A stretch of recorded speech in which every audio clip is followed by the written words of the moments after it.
This episode is brought to you by Disney's Young Woman and the Sea, streaming on Disney Plus this Friday. I've decided to swim the English Channel. A woman? I believe she'll die in that water. From producer Jerry Bruckheimer and director Joachim Roning comes the must-see true story. Daisy Ridley. I go to England or die trying. Trudy, you don't have to do this. Don't let anyone take me out of the water, no matter what. Disney's Young Woman and the Sea. Rated PG. Parental guidance suggested. Streaming on Disney Plus this Friday. Brew Strong is brought to you by Blickman Engineering, home of the top-tier brewing stand. Visit them online at blickmanengineering.com.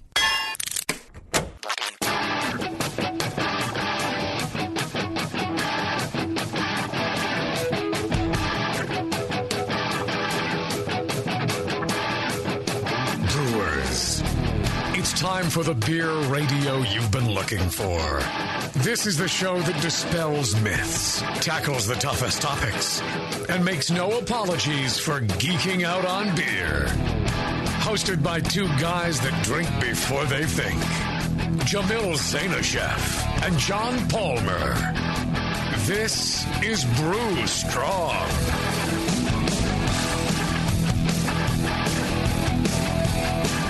All right. Hey, howdy. Hey, my brewing brothers and sisters. Greetings. You have reached the Brewing Network. Please leave a message.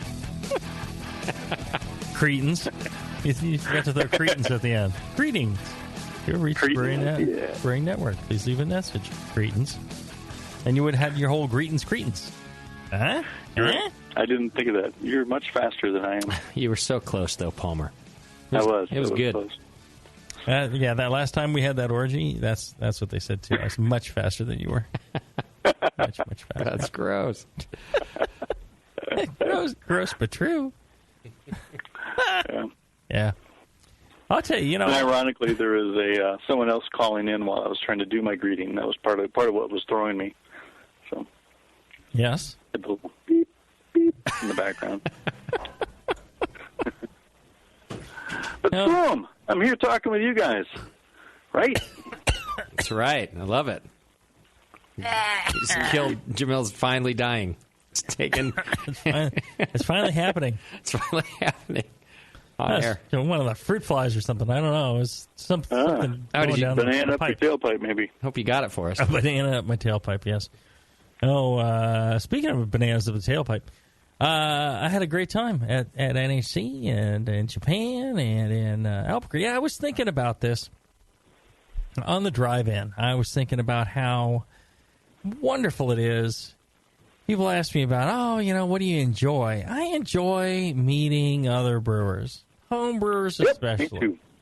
It is just one of my joys in life to meet people that are passionate about something, that have a love of their hobby, have an interest, and are expending time and money and, really enjoy what they're doing.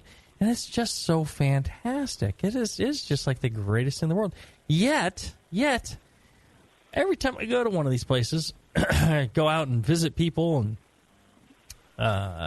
do meet and greets at places, you're like, you're probably tired of... talking to people. Or I see people, at our tap room at Heretic.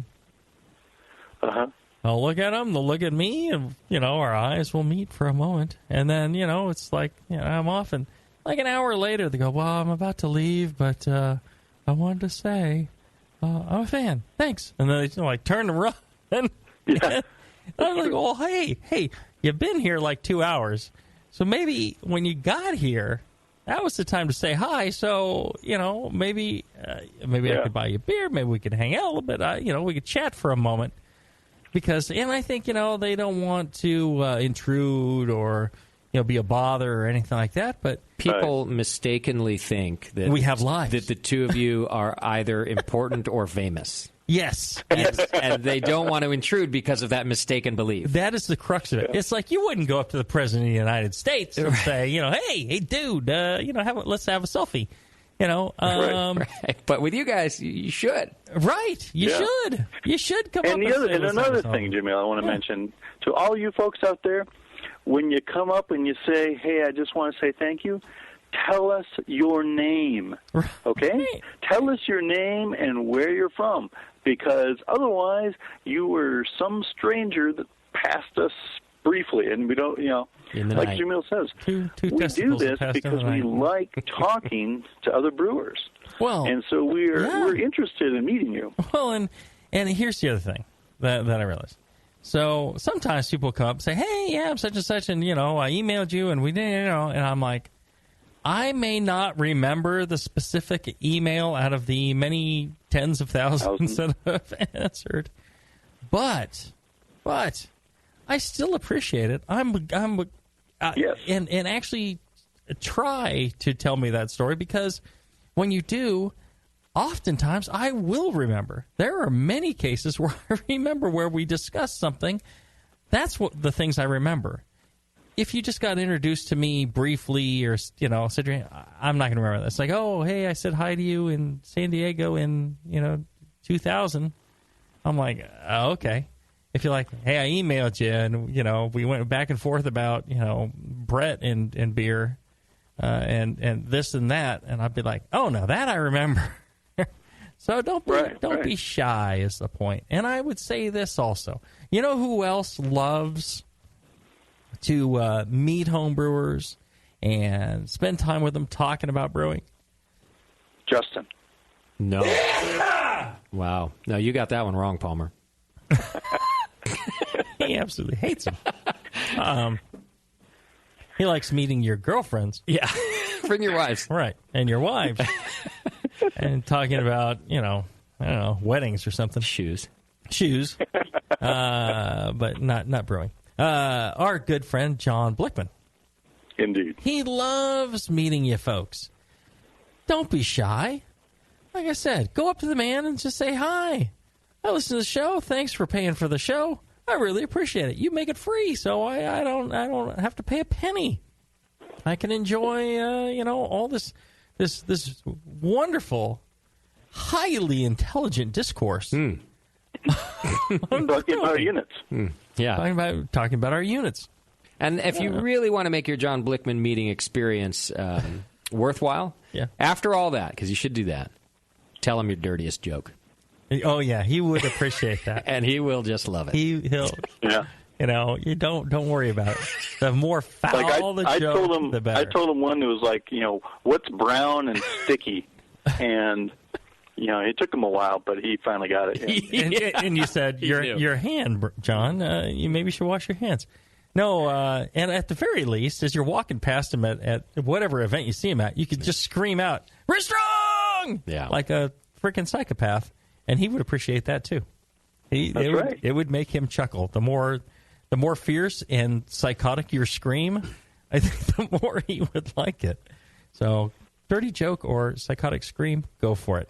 He just real quick, he was a VIP sponsor of our 10th anniversary party. I'm wearing the shirt. And that's what I wanted to bring up. It wasn't part of his sponsorship. He didn't have to do that. He took it upon himself. He said, I really want to give people T-shirts at this thing. I want to give them a VIP memorable experience. So he took it upon himself, made all those, gave them all out for free to our festival goers at BNA 10. And I just thought that was real nice. Yeah, it's fantastic. I got it. It says Blickman Engineering on the front, Beer Geek in big letters on the back. Yeah.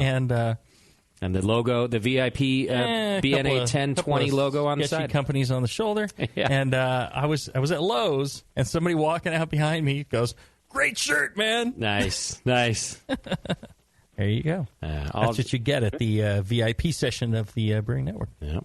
You got All right. Today we're doing Q&A on fruit in beers. Yeah. So it looks like maybe this started out with an email we got from Vinny. And not Vinny Chilurzo, but a listener, Vinny. And he writes Please make people dream. Come on. Vinny wrote in, "Hey, I was having a discussion with a pro brewer the other day about fruit beer. And he said that when adding fruit to your beer, you need to make adjustments to your hop schedule to compensate for the bitterness that some fruit might impart. Honestly, this is the first I've heard of this, and a quick search of the internet does not really shed any light on the topic. So my question is, do I need to adjust my hop percentages to adjust for fruit bitterness? And is there a chart that might address the IBU contributions that specific fruit might offer to a beer?" That's a fascinating question, and actually it's quite insightful whatever brewer you're talking to, I think, has some pretty good, insight in using fruit, because certain fruits and certain parts of fruits especially will have some bitterness to them. So we're all taught to think of fruits as being sweet. Almost every fruit that we enjoy tends to be sweet because we like the sweetness. That sweetness actually masks a wealth of other flavors, and sometimes that flavor could be something that is tannic or bitter or more tart or something like that. And once the sugars are fermented away, you're left with that. Now, is that something you should adjust for in IBUs? Yeah, perhaps. Is there a chart for that? I don't think so. No. It comes more from experience, huh? What would you say, John? Yeah, given what the IBU measurement measures, which is, hop stuff, I don't know that anyone's ever run the same test on fruit, and because the hop IBU test is measuring the oils and the waxes in the hops, it's measuring a kind of a different thing than, say, the bitterness, the alkalis, and so on that may be in fruits such as, say, orange peel or lemon peel or other fruits that you use. So I'm not aware of any table or anything, and I don't know how much that measurement would yield on fruit. But yeah, as you say, it is a good thing to keep in mind that some fruits will contribute bitterness. What fruits have you noticed that with? Well, mainly, certain parts of certain fruits, the pith of, certain fruits can be, especially citrus fruits, can be, quite bitter. So you want just the rind, you want just the flesh inside, you want that white layer in between not to be there. Certain fruits, like grapefruit. Just get the zest off if you can, yeah. Grapefruit tends to be one of those things that has kind of a bitter component to it, especially as the sugars are attenuated away. I wonder if there's not some sort of crossover information here with winemakers, because winemakers and cider makers tend to use a lot of different fruits. And, maybe some winemakers, a home winemaker forum might have some information on, which fruits tend to be quite bitter once they're fermented out and need to be back sweetened. That might be a potential source for lists of, which fruits are more one way or another. I think generally, your own perception can be pretty good. Even when something's sweet, a lot of times you can taste the bitter if you pay attention. And what I would say is taste anything that you're going to put into your beer. If you're adding fruits or, rinds or anything that you're adding, maybe, taste a little bit and see what it's like. And then, think to yourself whether you're going to need to make an adjustment for, IBUs or hop character or anything like that. Sounds good. All right. Let's do this. We've got a slew more of questions, and you can even, chat live and ask your questions. The beautiful Vivo is there in the chat room. You can do the Chat Now button on the Brewing Network site, and there you go. Or you can dial in 888-401-BEER and ask your questions live. We'll be back in just a moment and ask more questions from the Q&A Brewing Strong. I'm having a stroke, aren't I? I'm pretty sure you're stroking out right now. It's only a matter of time, folks. I don't know what you're stroking, Jamil, but certainly your speech is slurring. So. All right. It's so good, my speech is slurring. All right. We'll be back right after this.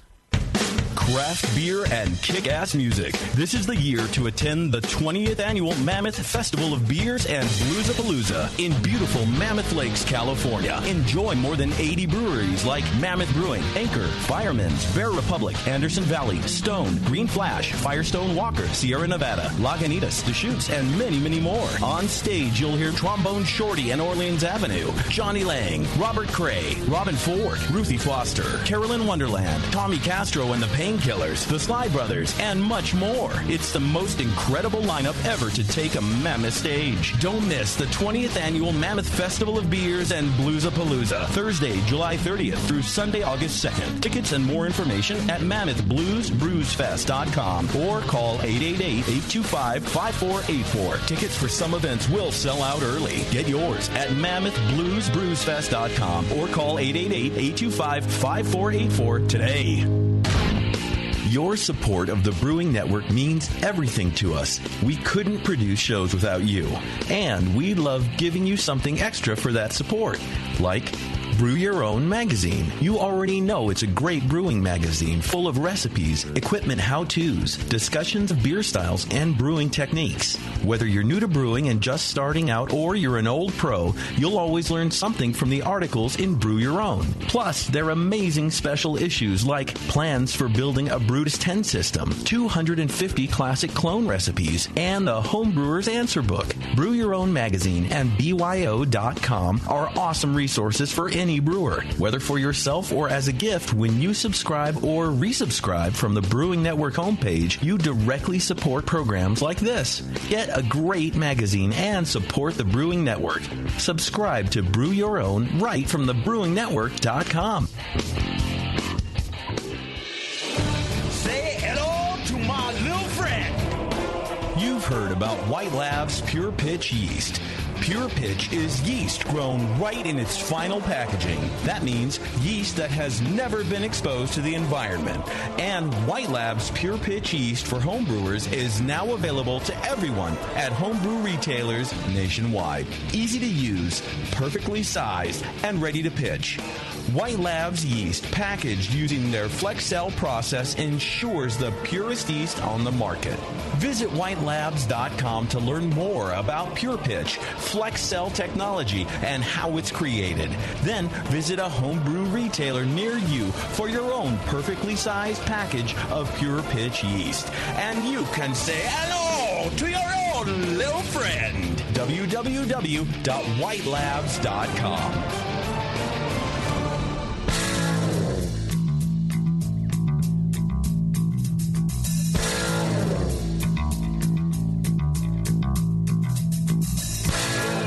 Learning to brew has never been so disgusting. This is Brew Strong.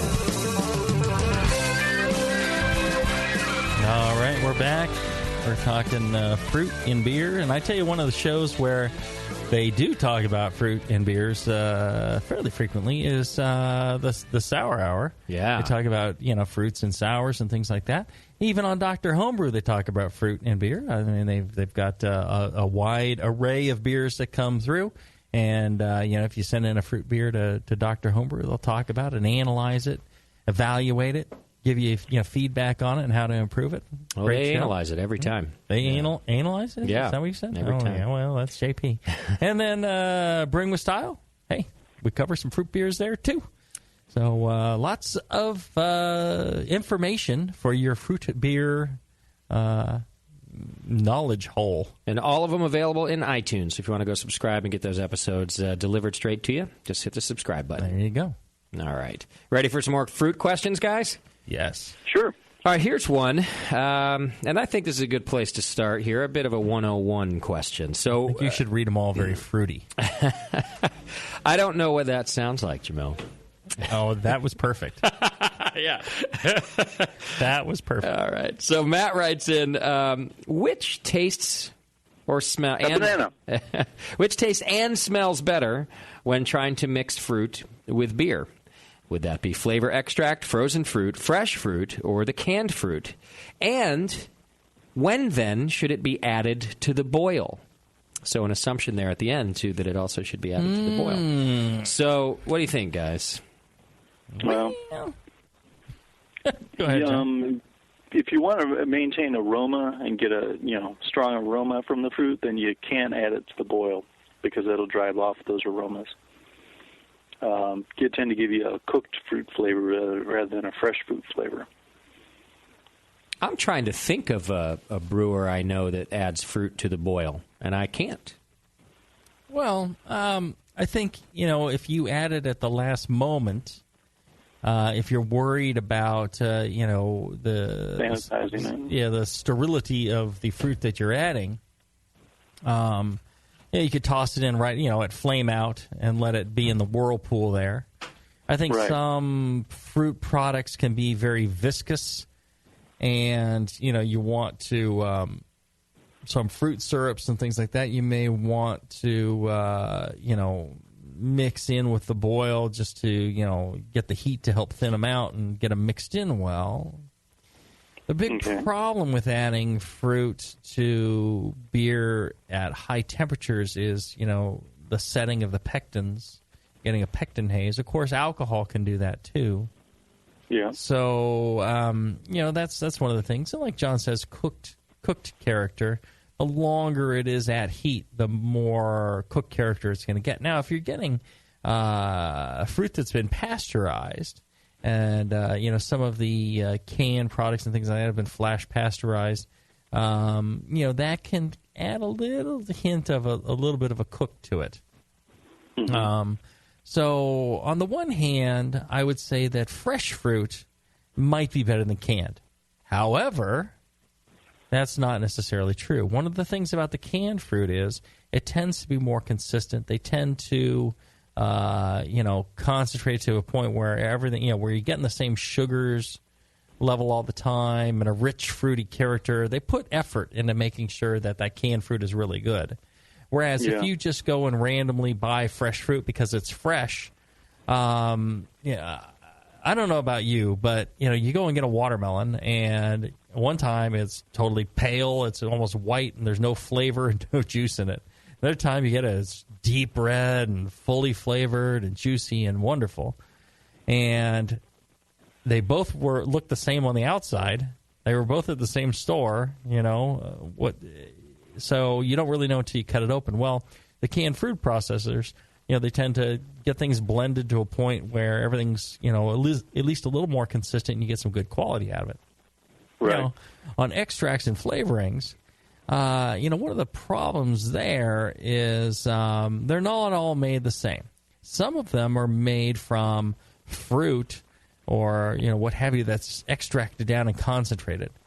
Certain things like oranges and things like that, you can get more of the oil. Sometimes they'll use more oils. There's like lemon oil extracts. There's lemon fruit extracts. There's all sorts of things, and they have completely different flavors, completely different aromas.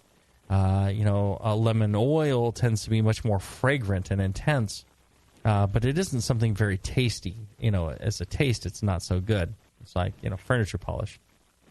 Whereas the lemon fruit, not as aromatic, but a nice flavor.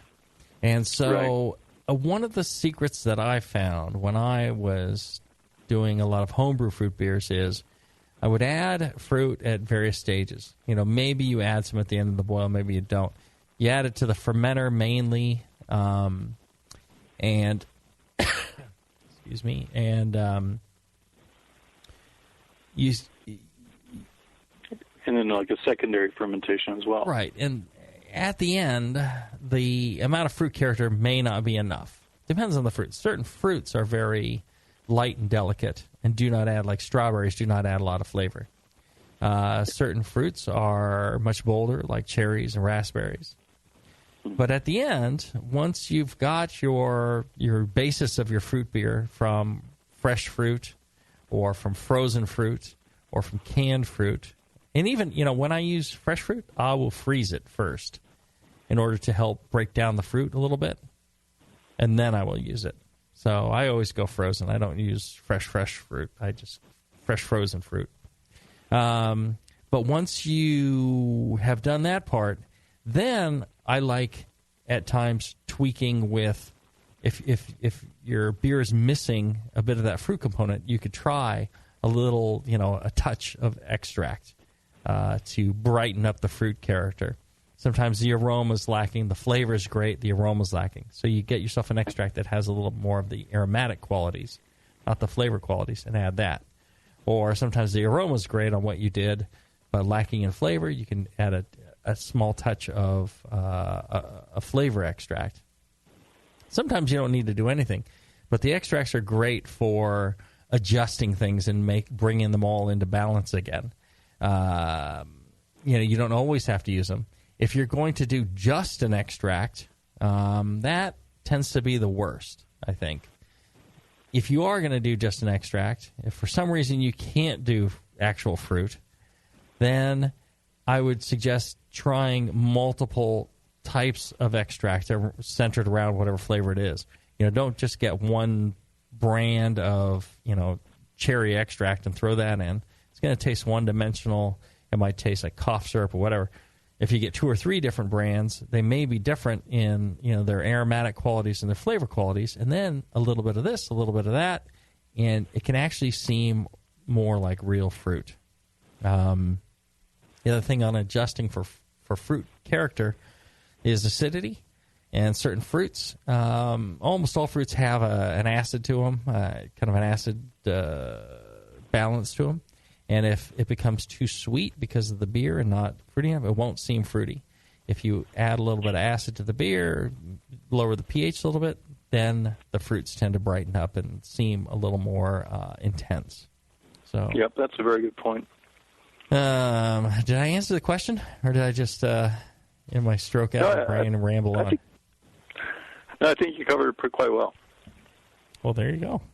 I mean, you covered it like a stroke patient, but you covered it well. Right. Yeah. I'm unable to lift my left arm. I don't know. I got a shorter one and a longer one. Let's go shorter one. Okay. Justin from Eugene, Oregon writes in, hey guys, I'm hoping you might be able to help me out with a question regarding the use of fruit flavorings. I have an apricot saison and that I'm brewing this weekend. And I'm hoping to bottle it 2 weeks later. Mm-hmm. The apricots here in Oregon are not in season, and the ones from out of state in the grocery stores are not that great and really expensive. Apricot preserves and apricot nectar have extra additives that I don't really want in my beer. My local homebrew shop has apricot fruit flavoring for the cost of 2 pounds of apricots. Same cost. So I'm thinking that this might be the best route. I'm wondering if you have any recommendations of fruit extracts and flavorings and how much to use if you do. Yeah. Well, it kind of goes back to what you were just saying that, to get the best, most, round, full fruit expression in the beer, then use a couple different kinds. Mm-hmm. So maybe use some of the extract, use some of the fresh apricots from the grocery store, and maybe then a couple of early ones from in-state, or maybe wait 2 weeks and do a secondary fermentation with the in-state fruit. I would say your best bet is always, in season, grow your own fruit, or go to a really good grower that will leave some on the tree or on the vine for longer, so it really develops that flavor. I think that's always your best bet. But in this case, he said it's in Oregon? Yeah. All right. There's this little company called Oregon Fruit or Oregon Puree or whatever. They make those cans of fruit puree, which are actually very good. And you can get them at most homebrew shops. And I would use that as a base because, again, they put a lot of effort into making it very rich and consistent and good quality to brew with. So I would go with that. Or they also, I think them or Vintner's Harvest or something like that, they make a wine base. And the wine base, there's different kinds. So there's their regular just, you want to make apricot wine. Well, you get this apricot syrup and 10 pounds of sugar, and that's apricot wine. They have their high-end wine base, and it's really just fruit packed in a can. And, something like that would be a good option as well if you're looking for fruit for your brewing.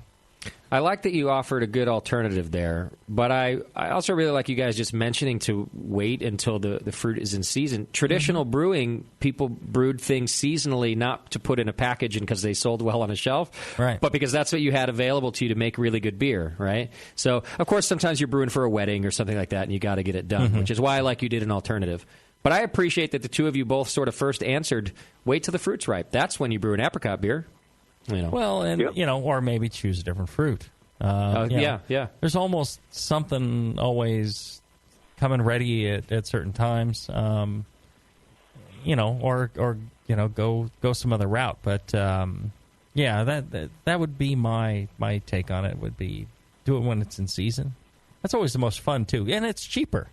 It tends to be much cheaper when it's in season than when it's out of season. Yeah. So I think it's a cool way to brew it. It's just back to sort of, of course we want to be able to do everything all the time, but if you want to make the best product, stick to the seasons. There you go. I like it. All right. Let's take a short break. When we come back, we will talk about more ways to use fruit in your beer right after this.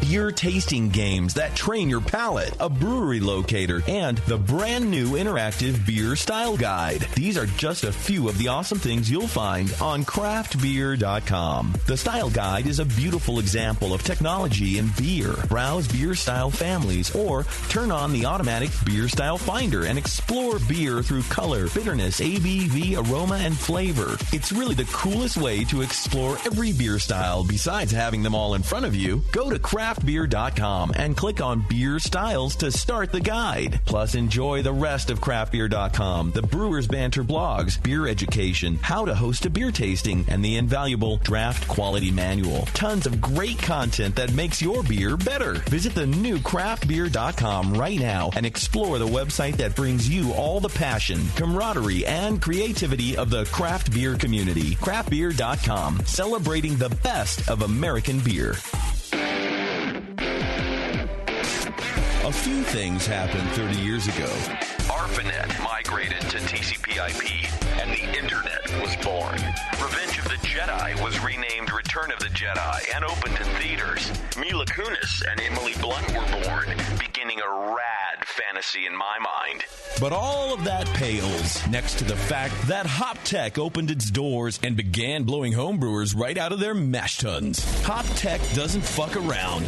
Real people shipping awesome shit straight to you. Their new website is fast and easy to navigate. Or just call 800-379-4677 and let badass bitch Jade and the gadget guy Roberto blow their warm load of customer service all over you. So visit the site or visit the store in Dublin, California, and support those that support you. Get your brewing on at hoptech.com. Hey, my brewing brothers and sisters. This is Jamel Zanishev, and I want to tell you about Heretic Evil Twin. You might be familiar with my homebrew recipe, which uses massive late hopping to create a balance between the malty sweet and the hoppy bitter, along with an outrageous malt and hop character. I wanted a beer with the same bold hop and malt character, so we played around with the homebrew recipe until we were able to make a great commercial version too. We've created a beer rich in malt character, full of caramel, toast, biscuit, and an ever so subtle roast note. On top of that, we piled in an insane amount of Citra and Columbus hops at the end of the boil, as well as in dry hopping. This damn-the-cost approach to hopping gives Heretic's Evil Twin a great blast of citrus and tropical fruit that can't be matched by any other hop. The result is a bold, malty, hoppy, but easy-drinking beer. This is our top seller, our flagship beer, and I couldn't be prouder of it. Cheers. To find Heretic beers near you, click on Find Some at hereticbrewing.com.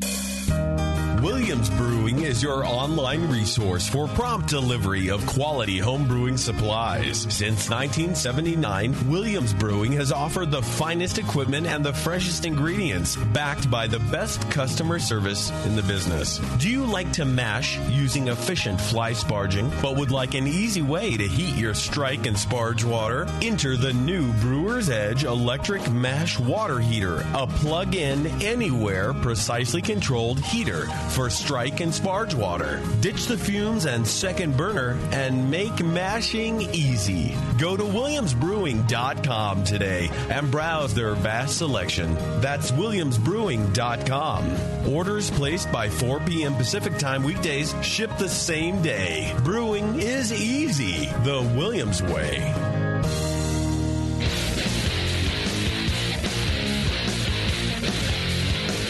Back to the two guys that know how to turn beer into beer. This is Brew Strong. All right, we're back. We're talking fruit in beer. If you want to get your questions on the shows, I suggest you email brewstrong@thebrewingnetwork.com. QA for questions on a QA show, show topics for other things there. And I feel like I got to get a defibrillator in here. The way you're doing these things. Give him some sugar. I think he needs some sugar. What? Is that too boring for you? Or No, what? you're getting jumbled again. You might be stroking out. Right. No, I think you need Rambling. I think shock therapy, not defibrillator. I think you need the paddles that go on the sides of the head. Have you not seen the and then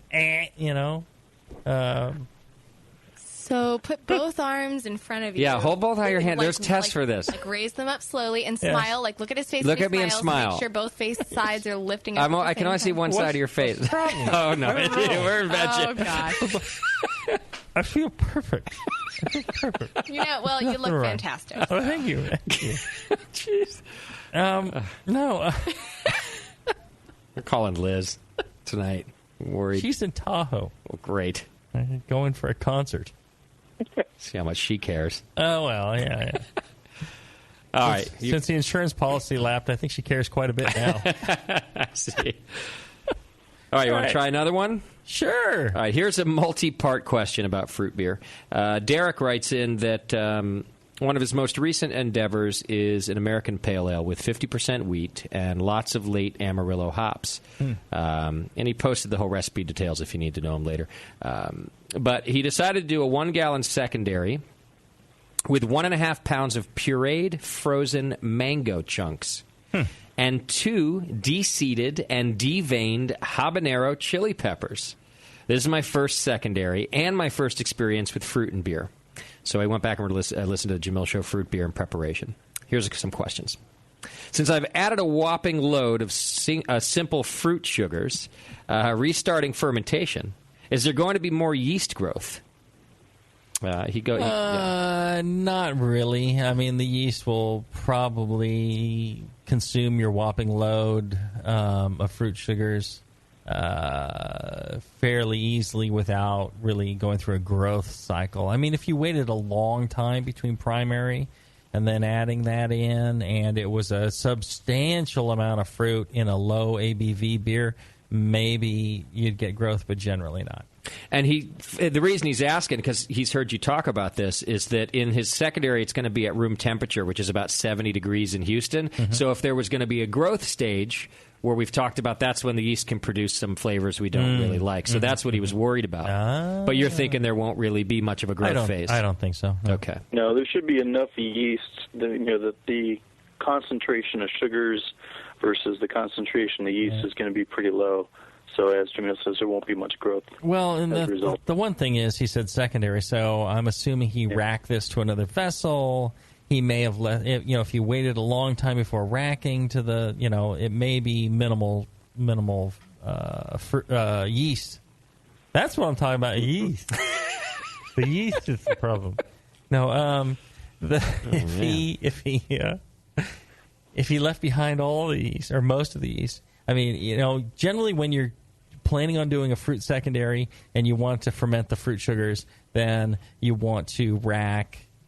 I'm okay with racking to a secondary for that, but you want to rack while there's still a fair amount of active yeast because, one, it's going to pick up some of the oxygen. Two, it's going to be active enough to ferment the sugars. If you wait until everything's completely done and still and then rack off all the yeast, you may have trouble getting it to ferment out if that's your goal. All right. Mm-hmm. He goes on to ask, pertaining to the sugars, is there a way to determine the resulting ABV? could I take the amount of sugars on the nutrition facts label, for example, of the frozen mango and plug in the number, accounting for the fermentability of the fructose? Yes. Oh, yeah? You can't just take it right off the label like that? Right. Seems simple. Seems too simple. And, yeah, almost all of it should ferment. Okay. You know, if it's an active ferment. If you were to, add those sugars in to, let's say, early in on fermentation, or right off after the boil, you racked your wort onto fruit and then fermented that whole thing. Assuming that the fruit was pulverized enough to expose all the fructose, yes, you would get all that fructose as ABV in the end. Okay. Or whatever majority would attenuate based on the yeast attenuation limits. Got it. All right, then. Since there will be a raging secondary fermentation, he thinks, with lots of CO2 being produced, with lots of CO2 being produced, and a second kreuzen, will this affect my head formation by depleting the necessary proteins? Assuming everything else was normal and then you had good fermentation to start, and you used substantial amount of grain to begin with. The only thing that's kind of thinning out the proteins is that, all these other sugars that are producing this other, these gravity point, these alcohol points, that kind of thins it out a little bit. But the second kreuzen and all that, that wouldn't be a problem. I wouldn't think so, John. It's not that vigorous, Yeah. What's the premise of this question? That any time you see foam or kreuzen, that there's some protein breakdown? This is clearly a very attentive listener. Yeah. Who has paid great attention to detail on everything we have said over the last 9 years. Clearly. And I am very impressed. But where does, see what I'm saying? Is it just because of the foam? Where does it come from, this question? Generally, any sort of foam formed from the proteins in the wort. It's head-forming proteins only form once. We call them foam-only once, the foam-only once proteins. I see. Studies have seemed to indicate that is the behavior where once a bubble has formed and then that bubble is degraded, that those proteins that help form the bubble, they're the sites that were used to bond to the next protein and mixed in with the metal ions and alpha acids and so on, the whole structure that kind of breaks down. Some of the sites are now full, and the bubbles don't, and that protein doesn't foam well anymore. Mm-hmm. Okay. So, yeah, but there should be plenty of foam potential left. Yeah, okay. I wouldn't let that stop me from doing what he's saying. All right, so then to conclude his process, he says, as far as packaging goes, I bottle condition. Will the fruit sugars interfere with my priming sugar calculations in any way? I intend on letting the secondary go for a week, then bottling, as long as fermentation appears to be finished and a stable gravity is reached. Does this seem like a wise strategy? And then he just wants you to know he's also plans on using thicker European 11.2-ounce bottles to account for the possibility of overcarbonation regardless. Right. I think the only danger is really, the secondary fermentation. Again, if he's not carrying over enough active yeast and it has trouble attenuating all the sugars there could be, a higher residual sugar that could later from bacteria or wild yeast continue to chug away, and that could be a problem. But in general, if you throw the fruit sugars in, are very simple sugars, very fermentable, and if you throw it in early enough to where the yeast are active and you see an active fermentation, I would not worry about it too much. I'd say it's probably fine. I'd just go with your normal calculation. Use John's nomograph of carbonation and temperature, and you should be pretty much spot on. Assuming he does like he said in the question and really calculates that he's at terminal gravity. Mm-hmm, mm-hmm. Okay. Oh, absolutely. So don't stop over. Just because it's been a week, you don't stop. You reach terminal gravity. The thing to do really is take yourself a sample and do a forced ferment with the same yeast and see how far it'll go. And the forced ferment will tell you how many points of gravity are left. And if you're within, a certain percentage, then you're good to go.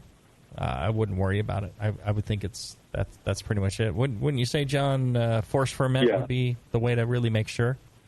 Yes. Yeah, I agree. And what is a forced ferment? That's just doing a small experiment of a bottle? Yeah, so you take a portion, you can put it in any container you want, plastic jar or whatever, and then you take some of the yeast or another pitch of the same active yeast, and you keep it warm, agitate it if you can. Put it on a stir plate or on a shaker, keep it up into the mid 80s. Up to, let's say 90 degrees, and let that thing ferment out rapidly for a couple of days. Eventually, it will stop. Then measure the gravity of that, and that will tell you what the final gravity is possibly will be. Okay. And so usually your normal fermentation isn't pushed like that, and it stops a little bit shy of that. And that should be where you're targeting for your ferment. If your ferment's way off of that, like you're 20 points off of that, clearly something's wrong, and you're not you're not reaching there. Then you need to worry about too much sugar, residual sugar. Okay. Yeah, and that's where you get the exploding bottles. Right. Got it. I do like his backup plan anyway, though. Thicker bottles, just in case we screw it all up. Right. Yeah. No, the guy sounds like he listens and pays attention and thinks things through. So very impressed because he lives in Texas. So, you never know. You never can tell. You never can tell in Texas. All right, you want one more? Or? Well, let's do this. Let's take a short break, and when we come back, we'll wrap up with one more question. I think we got one in the chat as well from the lovely Bevo. So we'll be back right after this.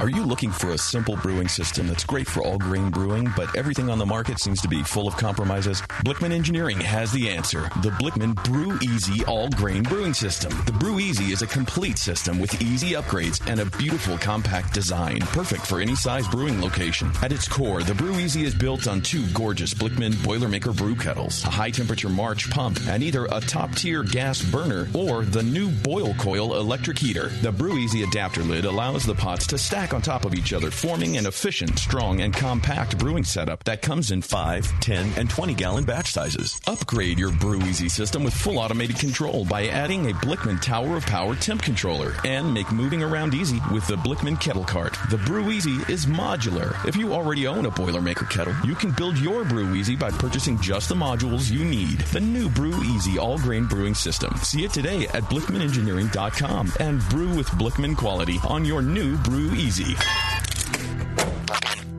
Since the first time the Brewing Network microphones turned on, More Beer was behind it. More Beer sponsors the programming on the BN because, like you, they love brewing. And like the Brewing Network, they love sharing their knowledge. Morebeer.com isn't just a website to place your next equipment or ingredient order. Morebeer.com also gives you access to free beer information that will make you a better brewer. Go to morebeer.com and click into the Learning Center. You'll find podcasts, technical facts, video tutorials, and more, including access to The Buzz, More Beer's social network of more than 5,000 members. And some of them might even be crazier about beer than you are. Get over to morebeer.com today and take advantage of The Buzz, the forum, the Learning Center, and make sure you're signed up to receive the newest More Beer catalog. More Beer, bringing you absolutely everything for beer making. When I order a beer, I want my server to know more about it than I do. I want someone who enjoys good beer and loves helping others enjoy it too. I want someone who knows how to pour a perfect pint for every beer style. I want a Cicerone. The Cicerone Certification Program is creating the type of people who help you enjoy great beer. Home brewers and craft beer lovers know beer is more flavorful and complex than ever, and it takes some serious knowledge to store and serve beer right. Cicerones know beer. There are 3 levels in the Cicerone program. program. Certified beer server, certified Cicerone, and master Cicerone. Cicerones are truly the sommeliers of beer. The best beer locations have a certified Cicerone on staff. Relaxed and unpretentious. Cicerones are tested on storing and serving beer, beer styles, flavor and tasting, the brewing process and ingredients, and pairing food with beer. Learn more about your next beer guide at cicerone.org. Certified Cicerone, because it takes top talent to present a perfect pint. Your brewing water can be a mystery. If it's good enough to drink, it's good enough to brew with, right? We all know to perfect certain styles of beer, proper water chemistry is vital. But running water tests can be complicated and expensive, but not anymore. Industrial Test Systems is proud to introduce the new Smart Brew water testing kits, incorporating the exact iDip Smart Photometer system. The only photometer on the market that harnesses the power of the smartphone and runs water tests without you doing a pile of calculations. The iDip features two-way Bluetooth communication with the brain of the system, which is its own multilingual app. This allows limitless possibilities, including lab accuracy, free upgrades, test customization, over 35 available, mobile sharing, and more. You can keep a detailed history of your results. Email your water report to other brewers or share it on social media. Visit smartbrewkit.com now and learn more about the iDip photometer and all the tests it can do for you. Back to the beer guys that make other beer guys look like wine guys. Brew Strong.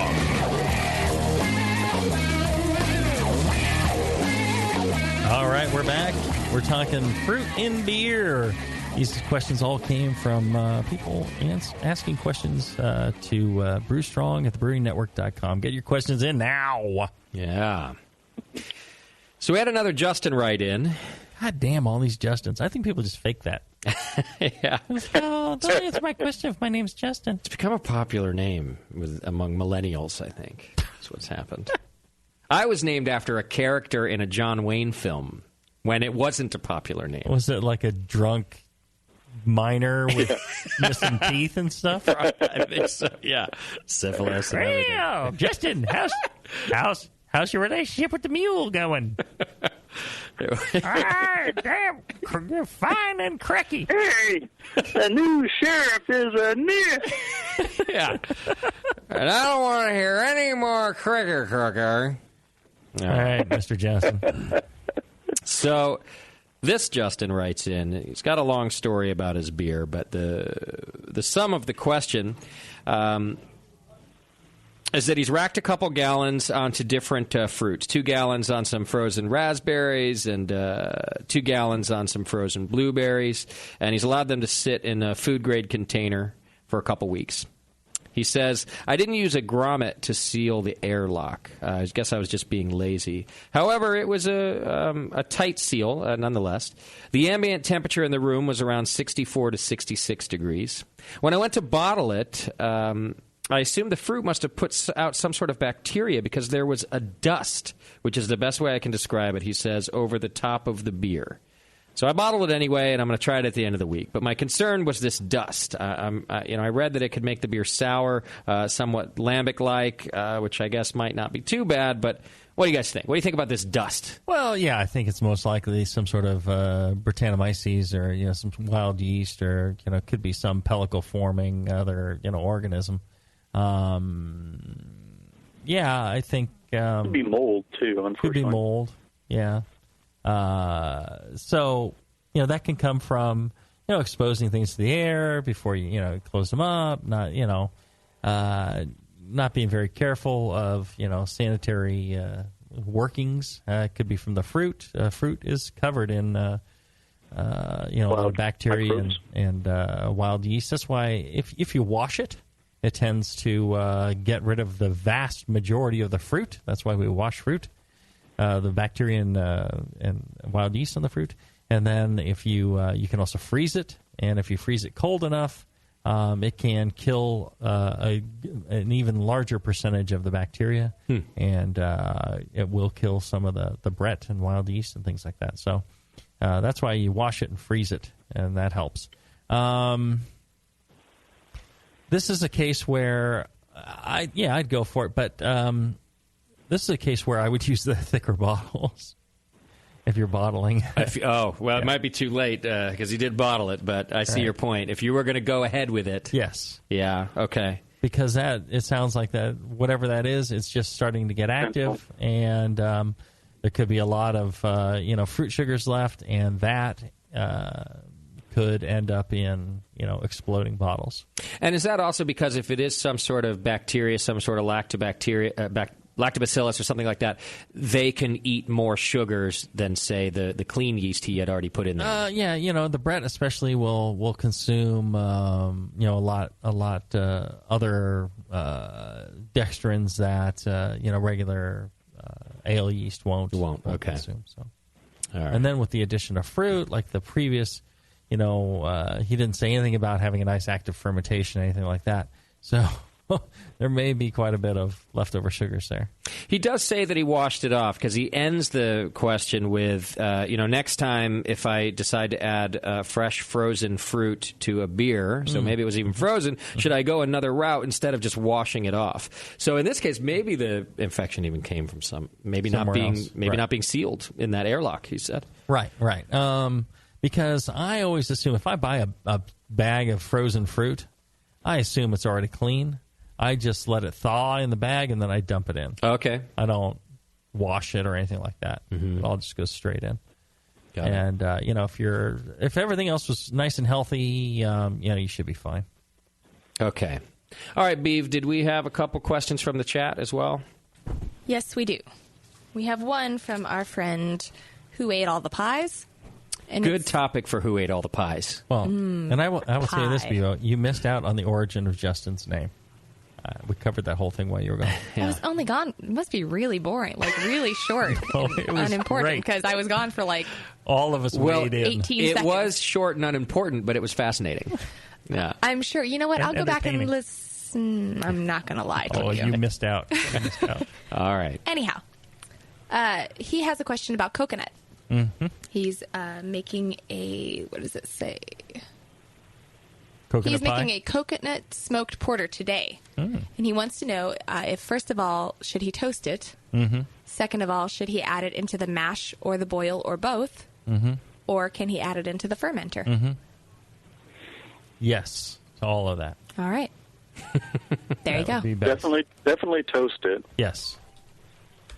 Around 300 Fahrenheit until it just starts to get kind of golden brown and toast up, and some of the aromatics are released. I like adding it to the fermenter mainly. A lot of people worry about the oils, and the oils be consumed just so quickly by any yeast that's remaining. It's really not a big deal. So I like adding it to the fermenter. But I could see, adding some to the mash, adding some to the boil. I don't think that's going to hurt at all. I think, if anything, that's just going to develop more coconut flavor, if that's what you're looking for. I don't think it's going to cause a problem other than, it's going to cost you more because that's going to be a bunch of coconut. Okay. Well, he lives in Australia, so is it native Coconuts there? are falling off the trees in Pie's area. I'm sure he's getting hit in the head. Yeah. All right. And my second question is from a listener called Big Rob.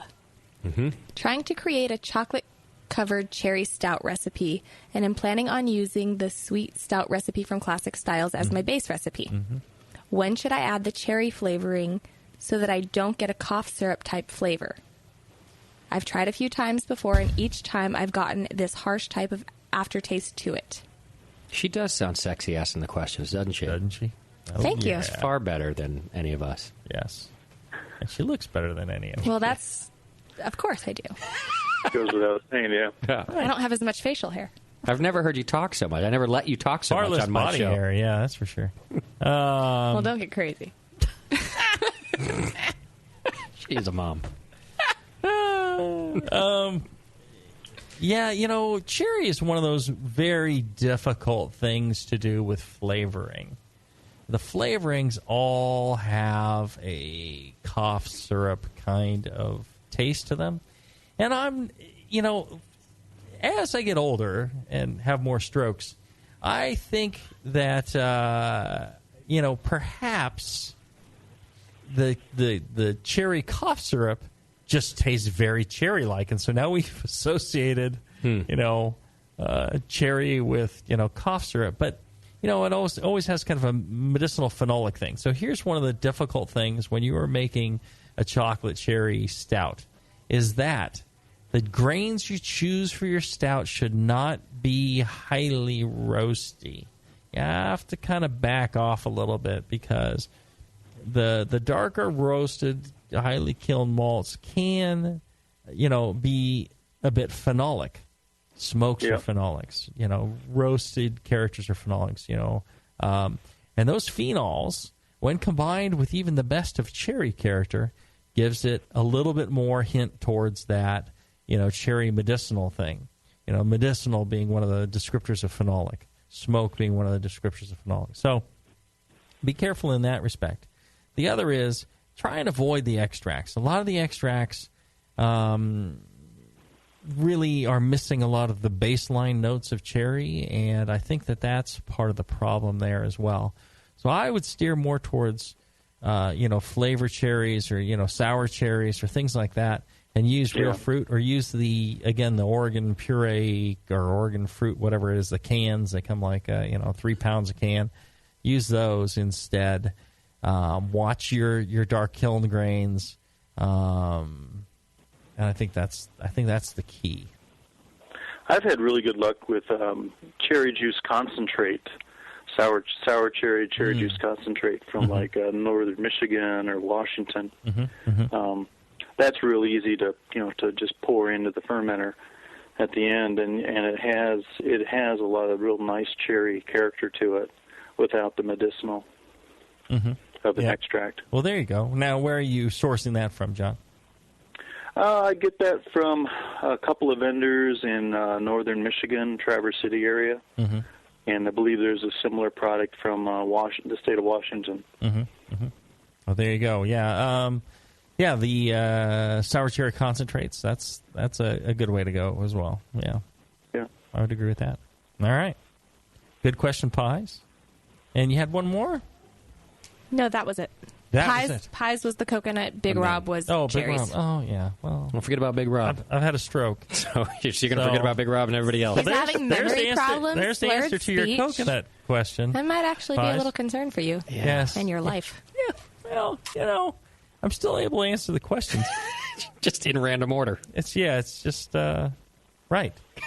So hey, I'll keep you around as long as you answer them in some form or another. We're ready for the first break. Is that right? Yeah. Okay. That's another fine show. It might be one of my last. I don't know. I would suggest you thank the sponsors for the many years and the fine run of this show, because hey, you may not have a whole lot of chances to thank them going forward. You never know. It's enjoy what's in front of you. Don't think about the future or the past. Enjoy today. And enjoy today by thanking Blickman Engineering for sponsoring the show. Enjoy today by going to thebrewingnetwork.com/store and thank them by picking up some of the fine quality products that they have there. You buy that stuff, you're giving a gift to yourself, and you're giving a gift to this show by putting a little money in the pocket of the Brewing Network to keep paying for all the equipment and the time and all this stuff that goes into it. And that's why we're able to do this show, because of the Brewing Network doing stuff like that. So if you want to support it, please do by spending wildly. Until then, brew strong, everybody. Brew strong.